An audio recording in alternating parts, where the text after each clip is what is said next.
دھیمی سی آواز ہے آپ کی.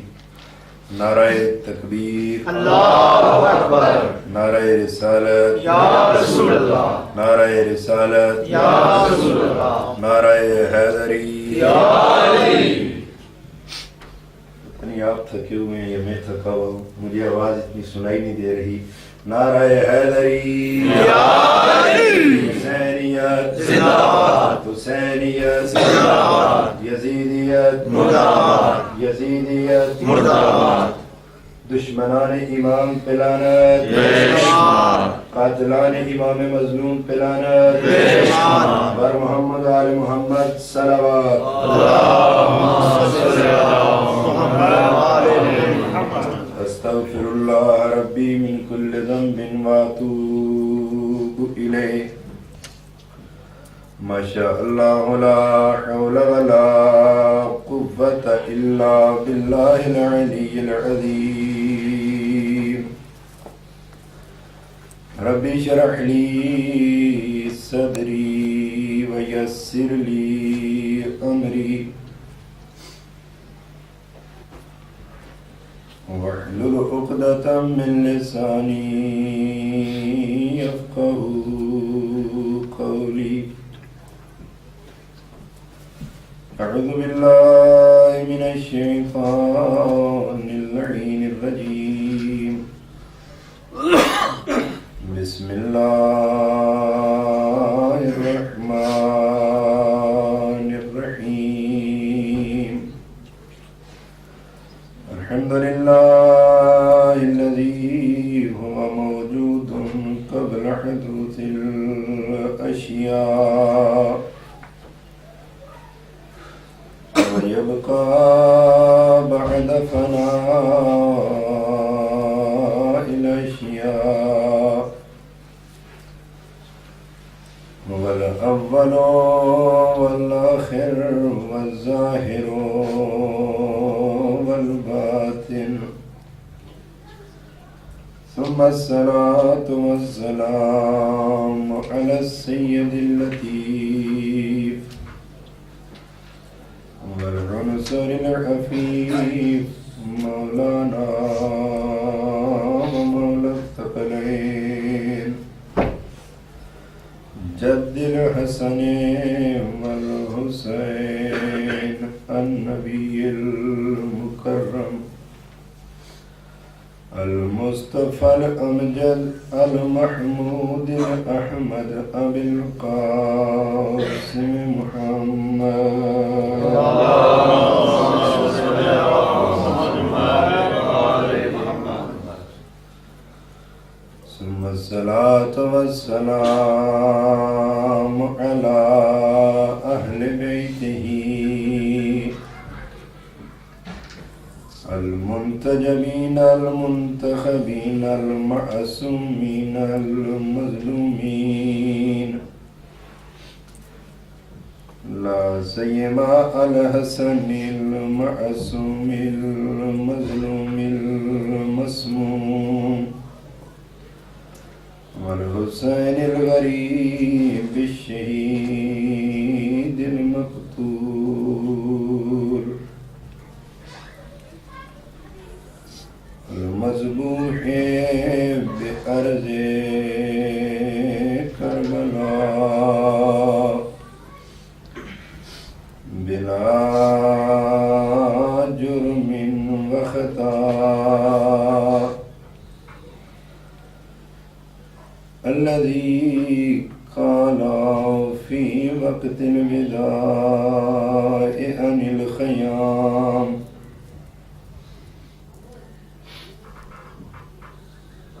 يا زينب ويا أم كلثوم ويا سكينة عليكن مني السلام، الذي قال في غربته وحين وحدته: هل من ناصر ينصرنا. بڑے ارمان وحرمه أسير إلى الكوفة والشام واللعنة الدائمة الأبدية على أعدائهم ملعونين نسلا بعد نسل وقبيلة بعد قبيلة إلى قيام يوم الدين. أما بعد فقد قال رسول الله صلى الله عليه وآله وسلم إني تارك فيكم الثقلين كتاب الله وعترتي أهل بيتي ما إن تمسكتم بهما لن تضلوا بعدي أبدا ولن يفترقا حتى يرد علي الحوض. الصلوات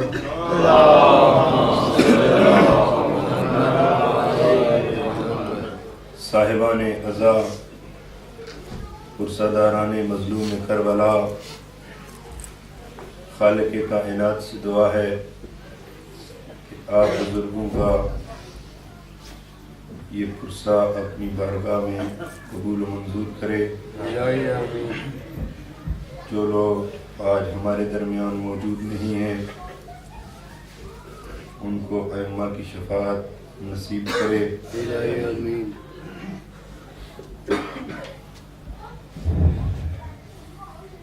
میرے بزرگان، ہماری گفتگو حدیث ثقلین کے حوالے سے چل رہی تھی. آج اسی سلسلے کی ایک کڑی اور اسی کو رد دیتے ہوئے سلسلہ گفتگو کو آگے بڑھانا چاہتا ہوں.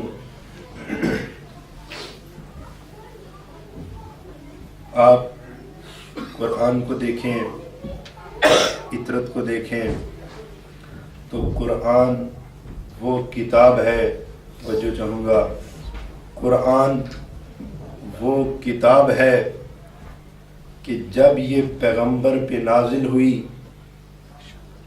لوگوں نے کہنا شروع کر دیا کہ پیغمبر جادوگر ہے، پیغمبر جادوگر ہے، اس لیے کہ اس کے پاس کچھ کلام ایسا ہے کہ جب یہ کسی کو سناتا ہے، توجہ چاہوں گا، جب یہ کلام کسی کو سناتا ہے تو وہ اسی کا ہو کے رہ جاتا ہے. میں کہوں گا کہ کتاب خدا کی ہو، توجہ چاہوں گا، کتاب خدا کی ہو، زبان مصطفیٰ کی ہو تو پھر وہ مصطفیٰ کا ہو کے ہی رہ جاتا ہے. تو جب یہ قرآن نازل ہوا، جس طرح یہ قرآن تمام کتابوں سے، توجہ چاہوں گا، تمام صحف آسمانی کے لیے یہ کتاب خدا ناسخ بن کے نازل ہوا.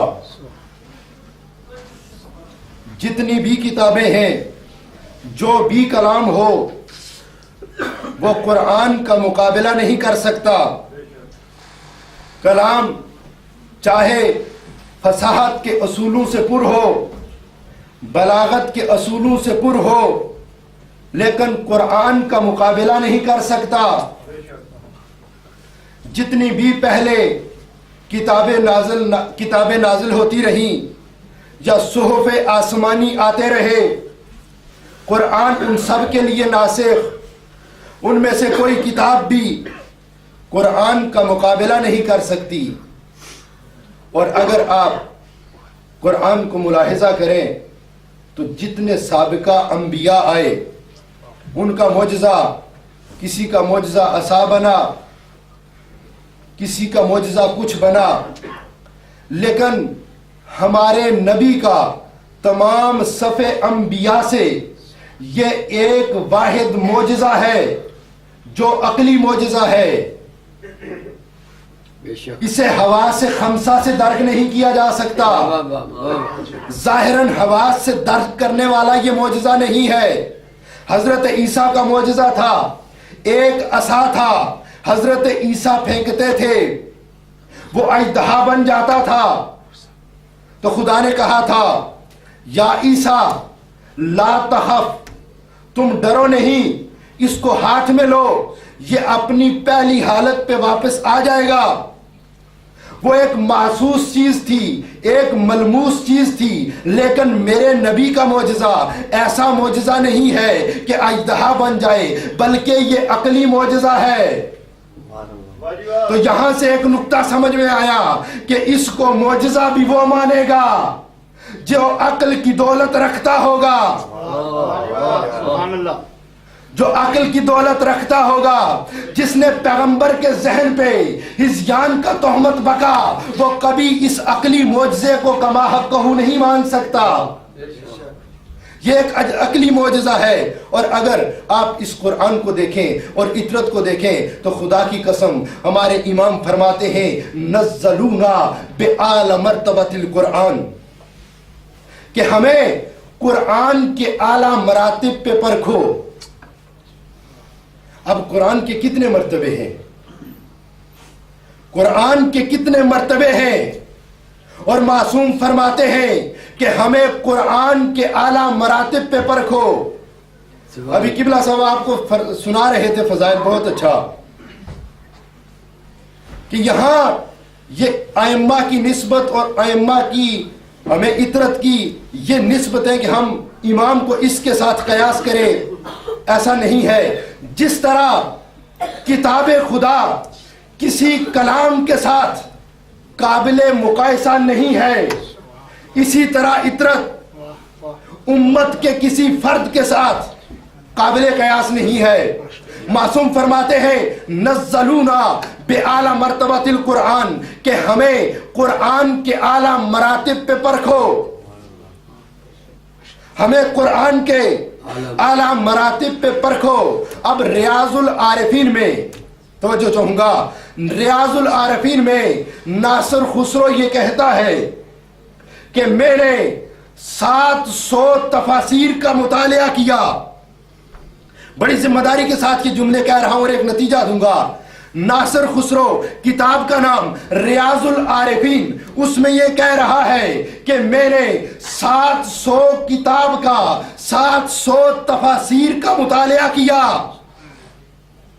اور تفسیر ایک جلد میں نہیں ہوتی.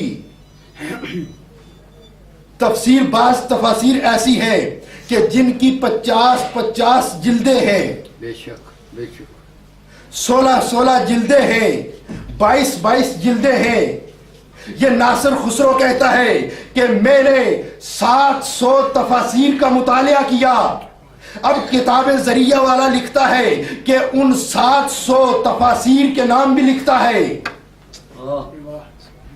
ریاض العارفین میں ناصر خسرو یہ کہتا ہے کہ میں نے 700 تفاسیر کا مطالعہ کیا. 700 تفاسیر کہنا بڑا آسان ہے لیکن مطالعہ کرنا بڑا مشکل ہے.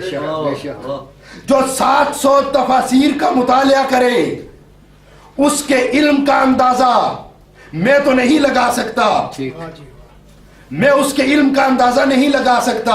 وہ خود بتا سکتا ہے کہ وہ کتنا بڑا عالم ہے. 700 تفاسیر قبلہ.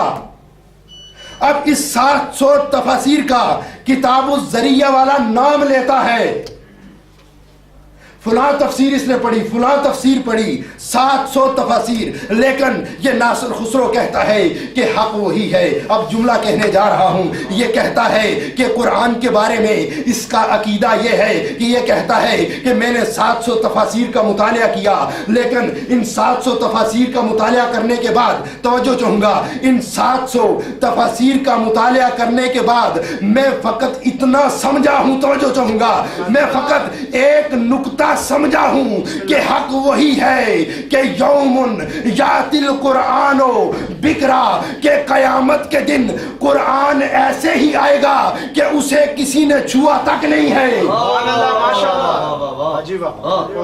700 تفاسیر کا مطالعہ کرنے کے بعد اگر کوئی شخص یہ کہے کہ حق یہی ہے کہ قیامت کے دن قرآن ایسی حالت میں آئے گا کہ اس کو کسی نے چھوا تک نہیں، یہ قرآن صامت کی منزل ہے، یہ قرآن صامت کا مقام ہے کہ ایک شخص 700 تفاسیر کا مطالعہ کرنے کے بعد بھی یہ کہہ رہا ہے کہ حق یہی ہے کہ قرآن کو کسی نے چھوا تک نہیں ہے، قرآن اسی باقرہ حالت میں قیامت کے دن پیش ہوگا۔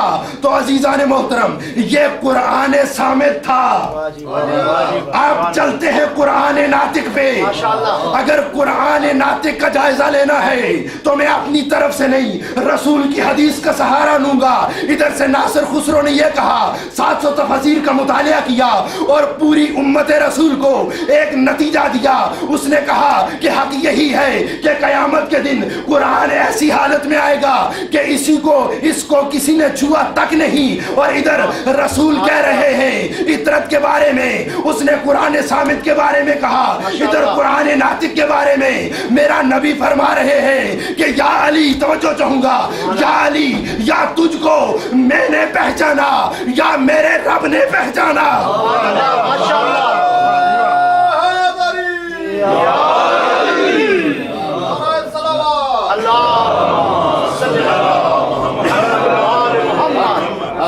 پاک پیغمبر نے کہا تھا کہ اللہ کو یا میں نے پہچانا یا علی نے پہچانا، اور مجھ رسول کو کسی نے نہیں پہچانا، یا اللہ نے پہچانا یا علی نے پہچانا، اور علی کو کسی نے نہیں پہچانا، یا اللہ نے پہچانا یا میرے رسول نے پہچانا، اور میرے اللہ کو بھی کسی نے نہیں پہچانا، یا میرے رسول نے پہچانا یا علی نے پہچانا۔ بس جس طرح قرآن صامت قیامت کے دن ایسے آئے گا کہ اس کو کسی نے چھوا تک نہیں، اسی طرح قرآن ناطق کی معرفت کما حق محال ہے۔ کوئی یہ کہے کہ میں نے ان کی معرفت کا حق ادا کر دیا، یہ نہیں ہو سکتا قبلہ، یہ ایسی بات نہیں ہو سکتی۔ آئے چلتے ہیں کہ جو لوگ جس طرح قرآن کو کسی کلام کے ساتھ قیاس نہیں کیا جا سکتا، خدا کی قسم اسی طرح امت کے کسی فرد کے ساتھ آل محمد کو قیاس نہیں کیا جا سکتا۔ معصوم فرماتے ہیں لا یقاسو بہؤلاء من احد، کہ ہم آل محمد کو امت کے کسی فرد کے ساتھ قیاس مت کرنا۔ بلکہ آپ کو اس سے بڑھ کے حدیث سنا دیتا ہوں۔ کتاب کا نام جنابی المودہ، باب نمبر 52، صفحہ نمبر 152 میں جنابی المودہ میں یہ حدیث درج ہے۔ اس میں حدیث کس سے ہے؟ احمد ابن حنبل کے بیٹے سے ہے، ان عبداللہ ابن احمد ابن حنبل۔ وہ کہتا ہے کالا سال تو ابھی میں نے اپنے باپ سے سوال کیا، کس کے بارے میں؟ یہ کہتا ہے سال تو ابھی ان التفضیل، میں نے اپنے باپ احمد ابن حنبل سے یہ سوال کیا کہ اے میرے باپ مجھے یہ بتا دیں کہ ان میں سے افضل کون ہے؟ میں اپنا عقیدہ نہیں بیان کر رہا، احمد ابن حنبل کے جملے نقل کر رہا ہوں۔ احمد ابن حنبل کا بیٹا ہے، کتاب کا نام جنابی المودہ ہے، اس میں روایت ہے ان عبداللہ ابن احمد ابن حنبل کالا سألت ابی عن التفضیل، کالا یعنی یہ کہتا ہے میں نے اپنے باپ سے، یعنی عبداللہ کہہ رہا ہے میں نے اپنے باپ احمد ابن حنبل سے سوال کیا کہ ان میں سے افضل کون ہے؟ تو میرے باپ نے کہا ابو بکر، توجہ چاہوں گا، ابو بکر و عمر و عثمان کے سب سے پہلے جناب ابو بکر ہیں۔ یہ سوچیے، یہ بات ہے، پھر حضرت عمر ہے، حضرت کہہ دوں نا؟ ٹھیک ہے، صحیح ہے. پہلے ابو بکر ہے، پھر حضرت عمر ہے، اس لیے تھے ہی حضرت، پھر حضرت عثمان ہے. بے شک. فساکا تھا، خاموش ہو گیا. واہ. خاموش ہو گیا. احمد ابن حنبل خاموش ہو گیا. اس کے بیٹے نے کہا بیٹا این علی ابن ابی طالب. بیٹا اس نے کہا بابا تو نے ابو بکر کا نام بھی لیا، عمر کا نام بھی لیا، عثمان کا نام بھی لیا، لیکن علی ابن ابی طالب کہاں گئے؟ توجہ چاہوں گا، علی ابن ابی طالب کہاں گئے؟ واہ واہ واہ. تو اس وقت احمد ابن حنبل کے جملے ہیں، اگر حوالہ غلط ہو تو خدا کی قسم میں ذمہ دار ہوں، لیکن نہیں، حوالہ میں نے خود پڑھا ہے. یہ کہتا ہے، احمد ابن حنبل کہتا ہے بیٹا یاد رکھنا لا یقاس بہؤلاء وهو من اہل البیت.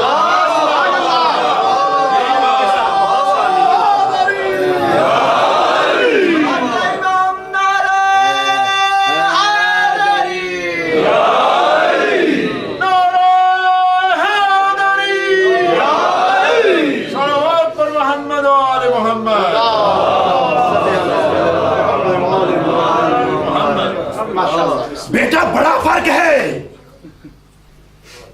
بڑا فرق ہے. تو علی کا ان کے ساتھ مقایسہ کرانے چلا، علی کا تو ان کے ساتھ مقایسہ ہی نہیں. علی اہل بیت میں سے ہے، علی کو ان کے ساتھ قیاس نہ کرنا. یہ احمد ابن حنبل کہہ رہا ہے، اور لوگ ہمیں یہ کہتے ہیں، توجہ چاہوں گا، لوگ ہمیں یہ کہتے ہیں کہ یہ اصحاب کو نہیں مانتے. جتنی جس کی حیثیت جو ہوتی ہے اس کے مطابق اسے ماننا پڑتا ہے. اور واقعاً ہمارا ترہ امتیاز یہی ہے. مذہب تشیع مذہب عقلی ہے، مذہب تقلیدی نہیں. عقلی مذہب ہے، فقط فروعات میں تقلید ہے، عقائد میں تقلید نہیں ہے.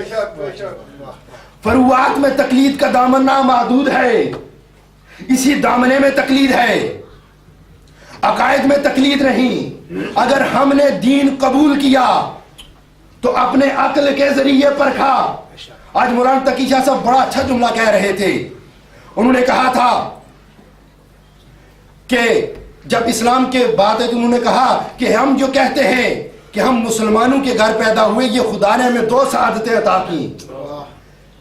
ایک یہ کہ ہم مسلمانوں کے گھر پیدا ہوئے، دوسرے ہم اپنے دین کو عقلی معیاروں پہ پرکھ کر اس دین کو قبول کرتے ہیں. عقلی معیاروں پر. ہمارا مذہب مذہب عقلی ہے، مذہب تقلیدی نہیں، عقلی مذہب ہے. لوگ کہتے ہیں کہ یہ صحابہ کو نہیں مانتے، اور واقعاً عدل یہی ہوتا ہے. وضع الشیء علی محلہ عدل. جس چیز کا جو مقام ہو اس کو اگر کوئی وہ مقام عطا کر دے تو یہ عین عدل ہے. اگر کوئی جوتی اٹھا کے سر پہ رکھے اور ٹوپی اٹھا کے پاؤں کے نیچے رکھے تو اسے بے وقوف کہیں گے، اس نے ظلم کیا ہے، اسے عدل نہیں کہیں گے. اور عدل وہ چیز ہے کہ جو انسانی زندگی کے ہر پہلو اور ہر لمحے پہ حاوی ہے. عدل ایسی چیز ہے، عدل یہی ہے کہ جس کا جو مقام ہے اس کو وہ مقام عطا کر دو. یہ عدل ہے. اب لوگ کہتے ہیں کہ یہ صحابہ کا احترام نہیں کرتے. میں کہتا ہوں صحابی تم دکھاتے جاؤ، احترام ہم سے کرواتے جاؤ. بلکہ ہم تو صحابی اس کو مانتے ہیں، ہم تو صحابی اس کو مانتے ہیں کہ جس کے قلب مطہر کو پیغمبر نے اس طرح سے سیکل کیا ہو، کوئی بوذر بن گیا ہو، کوئی کمبر بنا ہو، کوئی مقداد بنا ہو.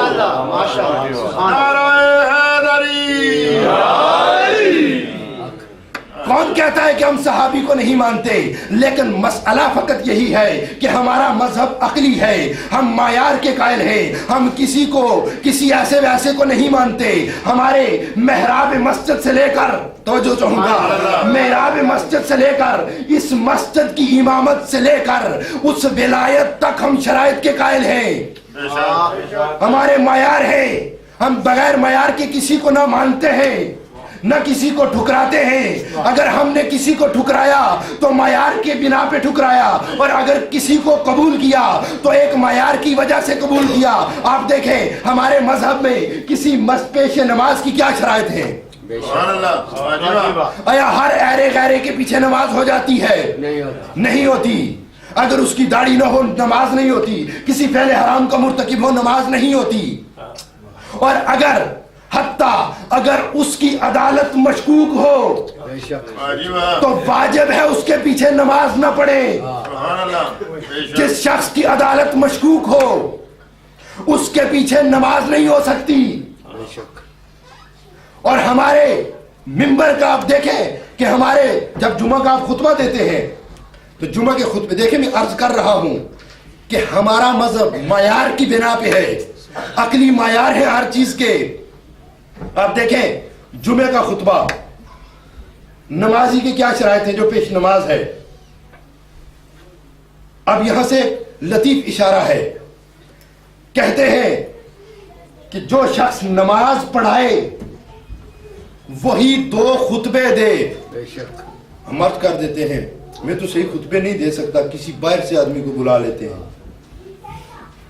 کسی باہر سے بلا لیتے ہیں. اس میں کیا فلسفہ ہے, اس میں کون سی منطق پوشیدہ ہے کہ جو شخص جمعہ پڑھائے وہی خطبے دے. توجہ چاہوں گا, جو شخص نماز جمعہ پڑھائے وہی دونوں خطبے دے. خطبے تو کوئی اور بھی دے سکتا ہے, لیکن ضروری ہے کہ جو شخص نماز جمعہ پڑھائے وہی خطبے دے. تو ہمارا پتہ یہ چلا کہ وہی شخص منبر پہ آ سکتا ہے جس کے چند اصول ہوں, جس کے چند اصول ہوں. ہمارا مذہب اصولی مذہب ہے, عقل کی بنا پہ ہے. ہم نہ کسی ایسے ویسے کو کسی منبر پہ بٹھاتے ہیں اور نہ محراب میں لے جانے کے قائل ہیں. جو منبر کے اہل ہو, چاہے وہ منبر رسول ہو یا محراب رسول ہو, جس میں منبر کی صلاحیت ہوگی, جس میں منبر کی شرائط ہوں گے وہی منبر پہ بیٹھنے کا حقدار ہے, اور جس میں شرائط امامت ہوں گی وہی محراب رسول میں بیٹھنے کا قائل ہے. ہم اس بات کے قائل ہیں. تو ہم ہر شخص کو ویسا نہیں مانتے جس طرح کوئی ہم سے منوا لے. نہیں, ہمارا مذہب مذہب عقلی ہے. اگر ہم نے کسی کو مانا, ہم صحابہ کو مانتے ہیں, ہم کسی کو ویسے نہیں ٹھکراتے جب تک ہمارے لیے اس کا مسئلہ ہمارے لیے روشن اور بارز نہ ہو جائے, ہم یقین کی منزل پہ فائز نہ ہو جائیں. اس وقت تک ہم کسی کو ٹھکراتے نہیں ہیں اور نہ ہی کسی کو قبول کرتے ہیں. جہاں تک رہی صحابہ کی بات, تو میں کہتا ہوں کہ اگر امت کا کوئی فرد, توجہ چاہوں گا, لوگ کہتے ہیں کہ یہ صحابہ کو نہیں مانتے, ہم صحابہ کو صحابہ مانتے ہیں, اہل بیت کو اہل بیت مانتے ہیں. ہم اس فرق کے قائل ہیں, صحابی جتنا بھی ترقی کر لے, توجہ چاہوں گا, اگر امت کا کوئی فرد کسی اعلیٰ درجے پہ فائز ہونا چاہے تو اس کے کمال کی آخری منزل صحابہ رسول ہے. توجہ چاہوں گا, ایک نتیجہ دوں گا, اگر امت کا کوئی فرد کسی کمال نہائی کو حاصل کرنا چاہے تو وہ صحابہ رسول کی منزل پہ فائز ہوگا, یعنی وہ صحابی رسول بن جائے.